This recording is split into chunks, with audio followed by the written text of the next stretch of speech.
Assalamu alaikum everyone.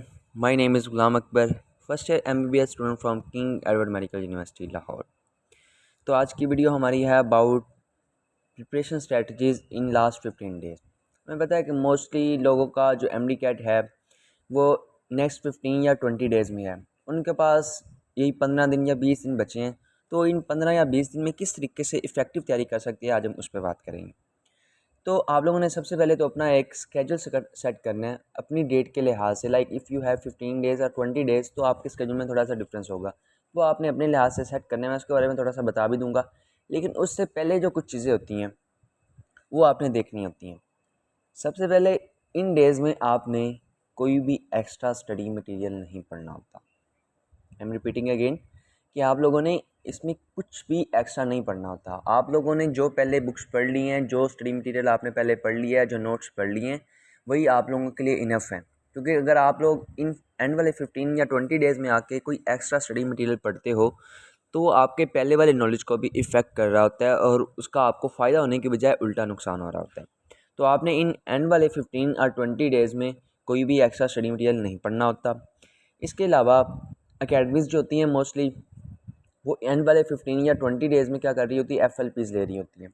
और mostly बच्चे ये बता भी रहे थे कि उनकी प्रिपरेशन नहीं होती, लेकिन इसके अलावा वो FLP दे रहे होते हैं। तो अगर आप लोगों की प्रिपरेशन उस तरीके से नहीं हो रही, अगर आप लोग FLP दे के बगैर तैयारी के आ रहे हैं, तो उसका आपको फ़ायदा नहीं है। उसकी बजाय आप वही टाइम अपनी स्टडी को लगाएं, अपनी सेल्फ स्टडी पे लगाएं। और वो जो आपका वहाँ पे टाइम ज़ाया हो रहा है डिस्कशन में, अगर आपने टेस्ट नहीं अच्छे से किया तो आपको डिस्कशन का फ़ायदा नहीं है। तो आप उसको अपनी सेल्फ स्टडी में यूटिलाइज़ करें। उसके अलावा एंड वाले डेज़ में आपने ये बात भी अंडरस्टैंड करनी होती है कि आप लोगों ने प्रैक्टिस कम करनी होती है और अपनी रिविजन्स ज़्यादा देनी होती हैं। अगर आप लोगों ने पहले किसी भी एकेडमी की प्रिपरेशन बुक से प्रैक्टिस बुक से प्रैक्टिस कर ली है या किसी ऑनलाइन सोर्स से प्रैक्टिस कर ली है, तो आप लोगों ने अब प्रैक्टिस पे कम ज़ोर देना है और अपनी रिविजन्स पे ज़्यादा ज़ोर देना है। अगर आप लोग सॉल्व करना चाहते हैं तो आप एंड वाले डेज़ में FLP सॉल्व कर लें। वो भी आपकी प्रिपरेशन पर डिपेंड करता है। अगर आपकी प्रिपरेशन हो गई है तो फिर आप उस FLPs पे हैं। लेकिन ट्राई करें कि आप अपनी रिविजन्स एक तो दे के उसके बाद आप FLP को सॉल्व करें। इसके अलावा अगर हम बात करें स्केड्यूल की, मैंने एक स्केड्यूल बनाया 15 डेज़ के लिहाज से। उसमें आपने क्या करना है कि जो आपके पास स्टार्ट वाले 11 डेज़ हो रहे होते हैं, उसके अंदर आप लोगों ने एक बार जो सिलेबस होता है अपना, उसको एक रिवीजन दे लेनी है। वो हम बात कर लेते हैं किस तरीके से। सबसे पहले अगर हम लोग बात करें बायोलॉजी की, तो बायोलॉजी के हमारे पास ऑलमोस्ट 13 चैप्टर्स बन रहे होते हैं, या जो 13 टॉपिक्स हमें बताए गए हैं PMC के सिलेबस के अंदर। तो आपने क्या करना है, आपने एक दिन के अंदर 5 कर लेने हैं चैप्टर्स, दूसरे दिन के अंदर 4 कर लेने हैं, तीसरे दिन के अंदर 4 कर लेने हैं।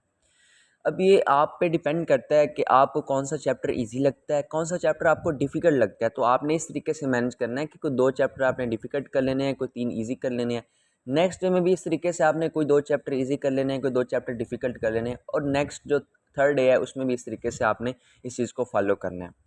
ये ना हो कि आप लोग एक दिन में सारा सिलेबस मुश्किल लेके बैठ जाएँ, एक दिन में ईजी लेके बैठ जाएँ, तो आपसे वर्कलोड मैनेज ना हो।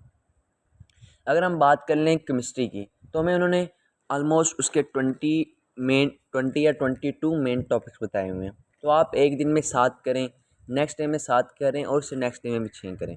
तो इस तरीके से आपका 3 दिन में जो केमिस्ट्री होती है वो रिवाइज़ हो जाती है। क्योंकि जो केमिस्ट्री है वो इतनी ज़्यादा डिफ़िकल्ट नहीं होती। अगर आपने पहले एक बार रिवीजन दी हुई है तो आपके लिए केमिस्ट्री जो रिवाइज़ करना होगी वो इतनी मुश्किल नहीं होगी, बल्कि आसान होगी।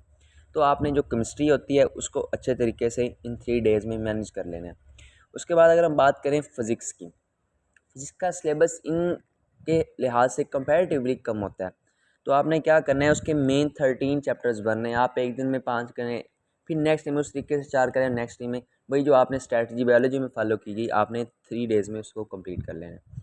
उसके अलावा जो आपके पास नेक्स्ट 2 डेज़ होंगे, अगर आपके पास इंग्लिश थोड़ी वीक है या आपने लॉजिकल रीजनिंग अच्छे से प्रिपेयर नहीं की, तो आप इन 2 डेज़ में आराम से लॉजिकल रीजनिंग और इंग्लिश को अच्छे तरीके से रिवाइज़ कर लेते हैं। अब एंड वाले डेज़ में आपने इंग्लिश को किस तरीके से रिवाइज़ करना है। अब आपने सारे रूल्स लेके नहीं बैठ जाना कि आप एक-एक रूल को दोबारा पढ़ें, एक-एक रूल की इतनी प्रैक्टिस करें, ठीक है। आपने जो आपके मेन टॉपिक्स होते हैं, मेन आपके रूल्स होते हैं, कोशिश करनी है कि आप उसको ज़्यादा टाइम दें और आपके जो सब टॉपिक्स बनने हैं जो उसके अंदर इंक्लूडेड नहीं है डायरेक्टली, आप उसको कम टाइम दें और मेन रूल्स आप अच्छे से पढ़ें। क्योंकि अगर आप ज़्यादा क्रैमिंग कर लेते हैं रूल्स की, एक दिन में आप इतने रूल्स याद नहीं रख सकते। अब ये 11 डेज़ में आपकी एक रिवीजन हो जाती है। अब ये ज़रूरी नहीं कि आप 3 डेज़ में आपने बायोलॉजी को रखा है तो आप बायोलॉजी को 3 डेज़ में करें, केमिस्ट्री को 3 डेज़ में करें या फिज़िक्स को भी 3 डेज़ में करें। अब आपका एक अलग डिफ़िकल्टी लेवल आपके लिए हर सब्जेक्ट है, क्योंकि हो सकता है आपको बायोलॉजी ईज़ी लगती हो, आपको केमिस्ट्री ईज़ी लगती हो या आपको फिज़िक्स ईज़ी लगती हो। तो आप इस तरीके से भी कर सकती हैं कि अगर आपकी बायोलॉजी है वो 3.5 डेज़ में हो रही है, उसके अलावा आपकी जो फिज़िक्स है वो 2 डेज़ में हो रही है, तो आप उसका जो टाइम है फिज़िक्स का वो अपनी बायोलॉजी में डाल सकते हैं, क्योंकि आप अपनी वीकनेस, अपनी मिस्टेक्स, आप सब चीज़ों को जानते हैं। तो इस तरीके से आपने कोशिश करनी है कि आपका 11 डेज़ के अंदर ये एक बार अच्छे से सिलेबस रिवाइज़ हो जाए। उसके अलावा जो आपके पास एंड वाले 4 डेज़ बचते हैं, उसमें आपने क्या करना है कि आपने, अब मुझे बायोलॉजी मुश्किल लगती थी, तो आपके लिए जो सब्जेक्ट सबसे पहले आपको मुश्किल लगता हो, आपको रिवीजन में डिफ़िकल्टी आती हो, यूजुअली जो बायोलॉजी होता है उसको रिवाइज़ करना मुश्किल होता है, तो आपने क्या करना है कि एक दिन के अंदर आपने जो आपकी बायोलॉजी है उसको रिवाइज़ कर लेना है।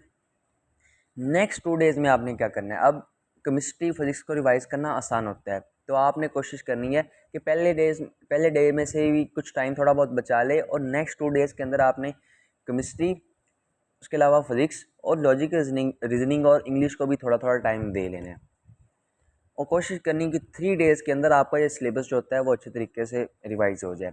अब इन 3 डेज़ में आप किस तरीके से रिवाइज़ कर सकते हैं, क्योंकि इतना ज़्यादा सिलेबस होता है, तो आपने क्या करना होता है कि जब आप पहले रिवीजन्स दे रहे होते हैं, लाइक 11 डेज़ वाली आप दे रहे हैं, तो आपको जो भूल रही हैं चीज़ें, जो पॉइंट्स आपको लगता है कि आपको भूल जाएंगे, आपको नेक्स्ट एक बार उसको रिवाइज़ करना पड़ेगा, आप उसको हाईलाइट कर दें, ताकि जब आप नेक्स्ट अब 3 डेज़ वाली उसमें रिवीजन दे रहे हों तो आपके लिए वो हाईलाइटेड पॉइंट्स ही आपको पढ़ना पड़ें और आपके लिए ये काम करना आसान हो।